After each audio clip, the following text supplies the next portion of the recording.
Weather চেঞ্জের পালা, এ আবার আর এক জ্বালা।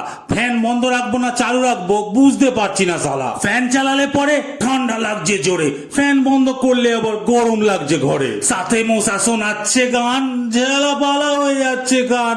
ধূর পাখাটা চালিয়েই দিই, তাতে বেরোলে বেরোবে যান। মশারি এদের জম, এর দ্বারা হয় মশা কম, তবে মশারি টাঙালে কেমন আবার যেন আটকে আসে দম। ধূর মশারি বাদ দিয়ে কাঁথাটা গায়ে নিয়ে ভাবনা চিন্তা বেশি না করে চুপচাপ পড়ি শুয়ে। পুরোটা দিলে ঢাকা, গায়ে যাবে না আবার রাখা। গরম কিন্তু চরম লাগবে, কাজ করবে না পাকা। তাই পাটা কাঁথার বাইরে রাখতেই হবে ভাইরে। এরম ভাবে অ্যাডজাস্ট করা ছাড়া আর কোনো উপায় নাই রে। দিনের বেলায় গরম, রাতে ঠান্ডা চরম।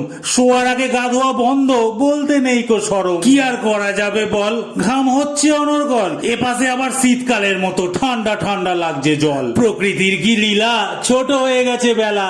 এবার মনে হয় গ্রীষ্ম থেকে শীতে ছাপ মারার পালা। গরমের কথা ভুলে আলমারিটা খুলে শীতের পোশাকগুলো বার করো, গেলবার রেখেছিলে যেগুলো তুলে। ফ্যানের সাথে ব্রেকআপ করো, কাঁথার হাতটা এবার ধরো, কারণ এবার শুনছি গেলবারের চেয়েও ঠান্ডা পড়বে আরো।